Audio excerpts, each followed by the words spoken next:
What's happening, people? Welcome back to the channel. KG is back with another video.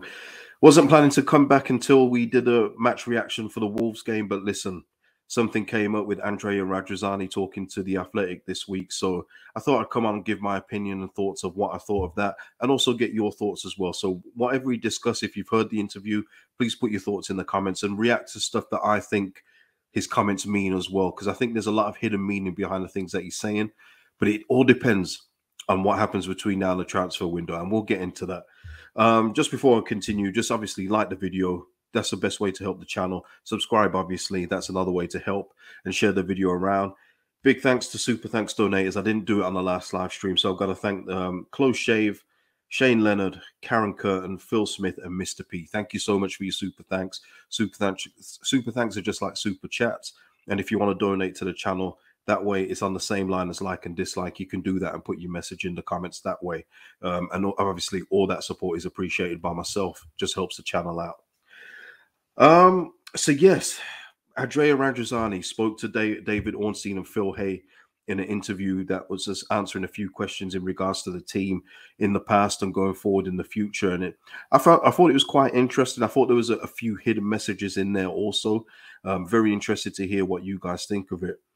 I'm gonna give some of my reasonings, but obviously we all hear things differently, and if you've got different opinions, please put them in the comments below. We'll start off with the Marcelo Bielsa stuff. I'm not going to go through everything. I'm just paraphrasing because obviously I was listening to it and writing down key notes. If you want to listen to the full thing, I believe it's on the Athletics YouTube page, so just go there and watch it in full.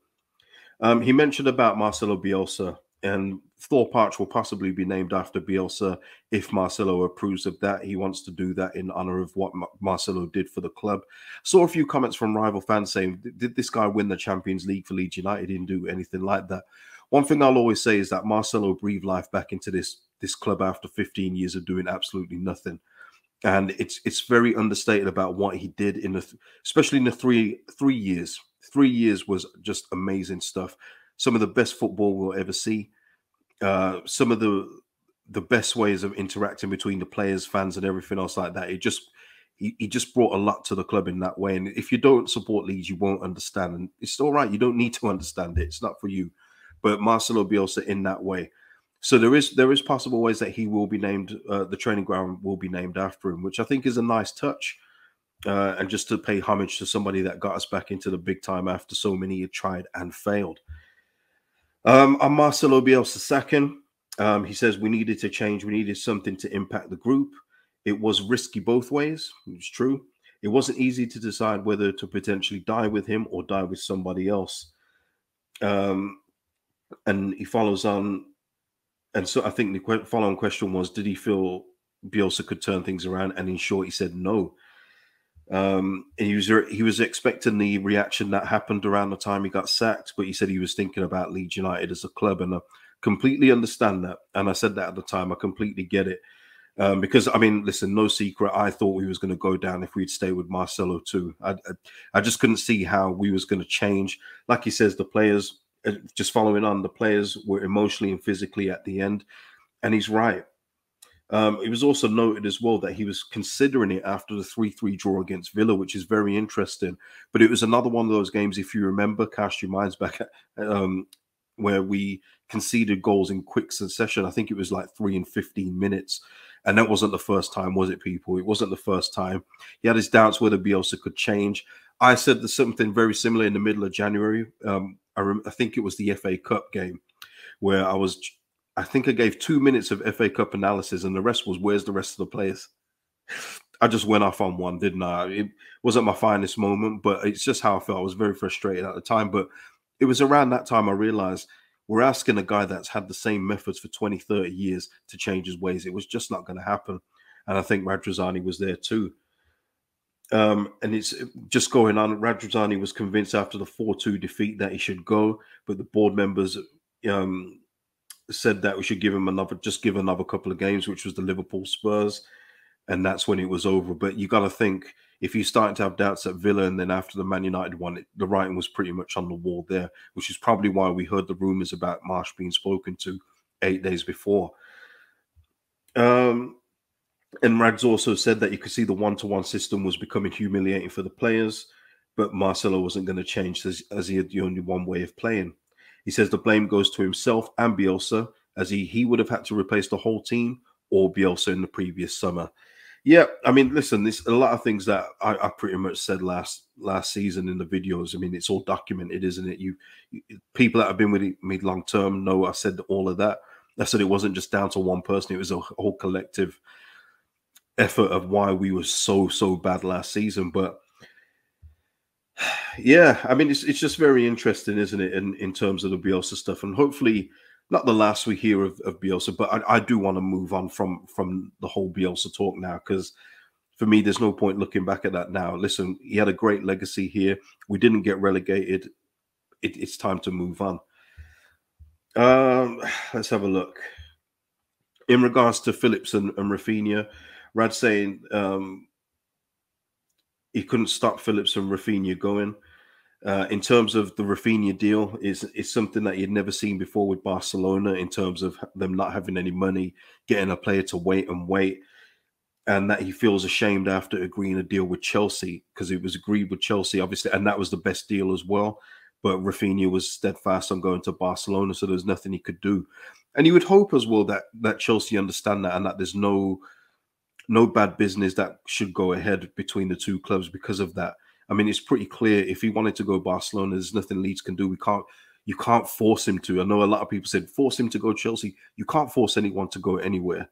You know, in 2022, it doesn't happen. This isn't the 90s anymore, where you can bully a player out. It doesn't happen that way. So we had to accept the offer from Barcelona. And also Calvin Phillips. It was said that Calvin Phillips wanted the move to Man City.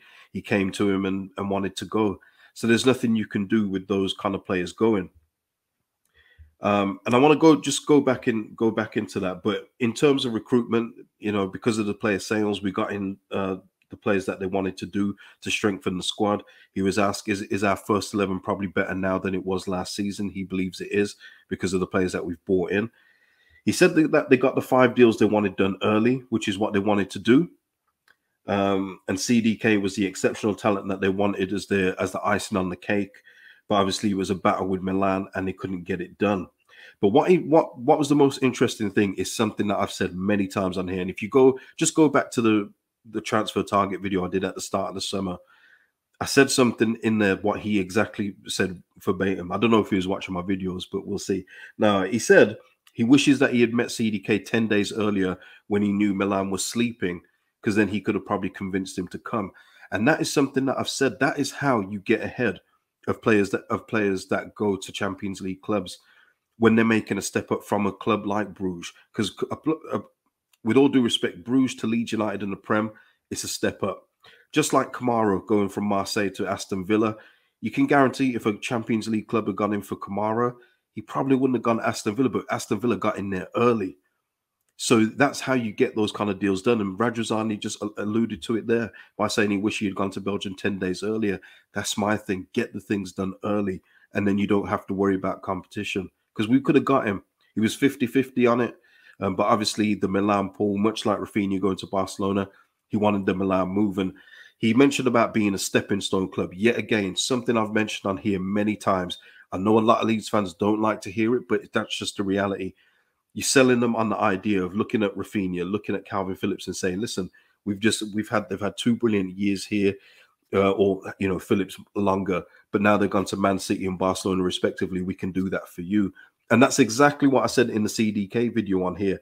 I said, listen, if you're not going to go to a bigger club now, you can come here, show what you can do. And if you do well and a big club comes in for you in a year, 2 years, we'll let you go as long as we get a decent price.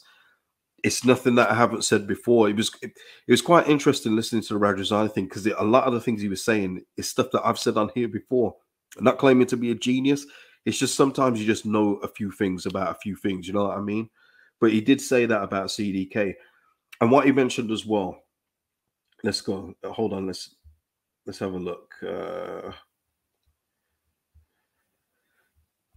In regards to more signings, he feels we're stronger now. Because of the new signing, says the squad is in a good place and he's relaxed with the squad. But we'll monitor with Orta and Marsh if a signing will improve the team. But if they're not going to improve the team, he won't bother signing anyone else. As Firpo is back soon and Bamford is here. Now, listen, there's two ways to take that, but the problem is you're not going to know until the end of the transfer window how you take it in full. The way I see that he's looking at that right now is that he's not letting other clubs know publicly that we are in need of a left back and another forward. Because if that happens, you look at the situation now with Cucurella going to Chelsea. Brighton have charged them an absolute fortune. Was it like 55 million plus 7 million add-ons for Cucurella? Now, listen, you guys know I love Cucurella, but that's a ridiculous price. But because Chelsea have been so public and bidding here, there, everywhere, Brighton know that they were going to be desperate to pay up. So if he's doing that because he doesn't want to make clubs aware that we may be desperate for a left back and striker / forward, I can respect that.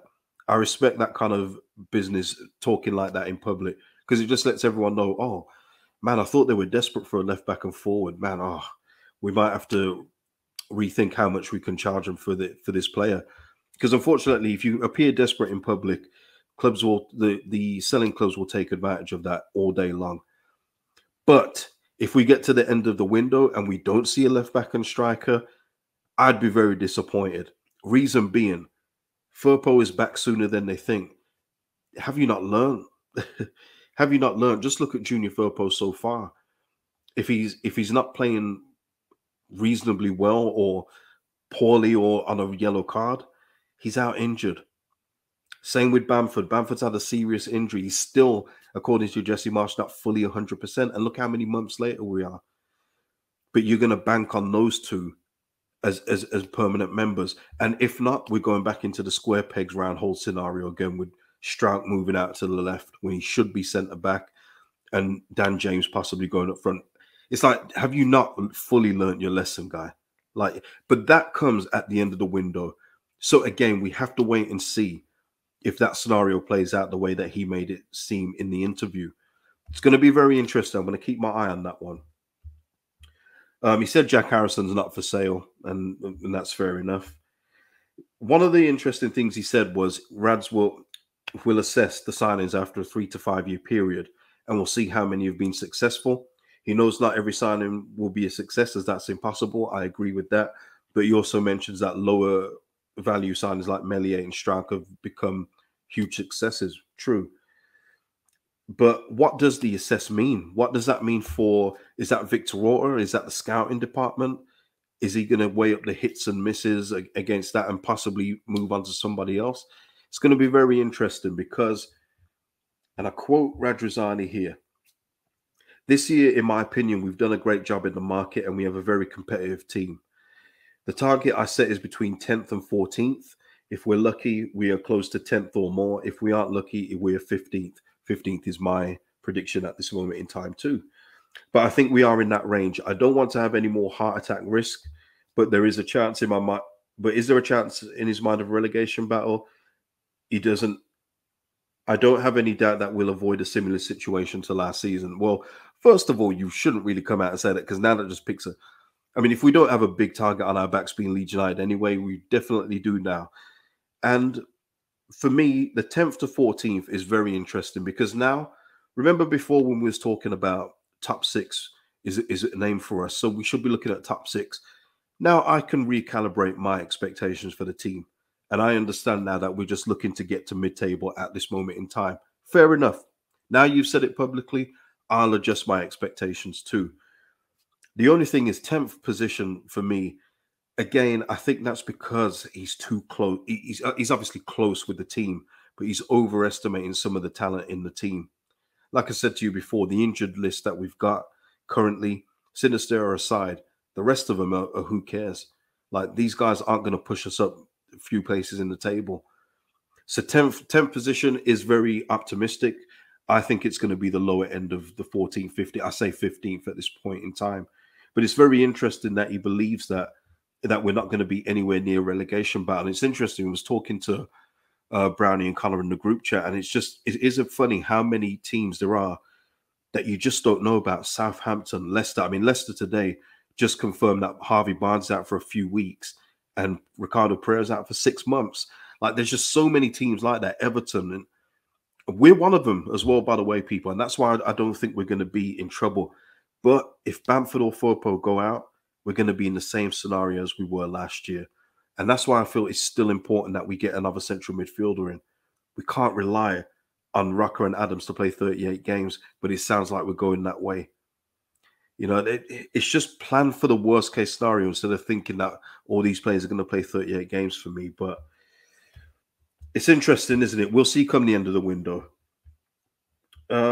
Let's have a look. He wants to expand Ellen Road to 55,000 to help draw in more revenue. That's no secret. Let's have a look. What was anything else? No, I think that's it. I think that's all I wanted to mention. But in terms of the sales of Raf and Phillips, just going back there as well. When you've got supreme talent like that, and again, this is something I've said on here before. He said when you've got talent like that are destined for the top, it's very hard to stop them from leaving, and he's correct with that. But you know, when you've got a case like Jack Harrison, who's probably more happier to stay anyway, you can get players like that to stay, and eventually through time that we will stop doing that kind of method where we're the stepping stone. But right now, where we are, that's where we are, and it's something that a lot of fans have to get their heads around. Just because we've signed a player on a 5-year deal doesn't mean we're going to see him for 5 years. Football rarely ever works like that anyway. But just appreciate when you get a supreme talent. If we could get De Ketelaere, that would have been brilliant. But my thing is as well, he mentioned about not buying unless it's going to improve. I'm totally with it. I mean, again, me and Joe was just joking about Che Adams online today. And for me, I would rather not buy anybody rather than Che Adams, who's been linked with Forest too. I'd rather keep it the way it is because for me, you buy cheap, you buy twice. No point going to Che Adams when we've just got rid of Tyler Roberts. We still got Rodrigo, who we don't know what we're going to get from, even if he plays up front, because we haven't seen him do anything to justify being a 10-goal striker, let alone 5, 6. You know what I mean? But Che Adams won't improve you. So when I'm saying 15th and you say, okay, well, we couldn't get anyone else, which I find hard to believe. We'll get Che Adams. That doesn't do nothing for me. I still say that we finished 15th. So what's the point? You know what I mean? So it's going to be interesting to see who they think is going to be good enough to come in or who's the next on the list. Because if it was De Ketelaere first, and obviously that was the main target, who's next? Who's going to be the next one? Is there anything else? Yeah, I'm very interested just to hear, you know, obviously it was a very good interview. Well done to Phil Hay and Dave Ornstein for conducting that one. But I'm very interested to hear you guys' thoughts on what was said. How did you read the comments? Was there anything you weren't happy with? Is there things that you were happy with? Let me know in the comments below, please. Looks like Helder Costa is going to link up with Nuno Espirito Santos in Saudi Arabia, going on Al Ittihad on loan. So, you know, best of luck to him. And it looks like we're going to be getting Joel Robles, as somebody mentioned on the live stream yesterday, as our backup goalkeeper. And Jesse was very clear. The backup goalkeeper has to know their role and shut their mouth, just like The Rock said. You're back up and you've got to accept that. And I think Joel Robles at this stage of his career is more than accepting of that. So we'll see how that goes. And listen, people, Premier League is coming back and I cannot wait. Let's get this thing going. Start off well against Wolves. And listen, if you're watching this today, which is Friday, I'll see you tomorrow for the Wolves reaction. If you're watching this another day, well, I'll see you in another video, innit? But yeah, listen, people, smash the like, drop your comments below, and subscribe to the channel. And I'll see you in the next video, people. Peace out.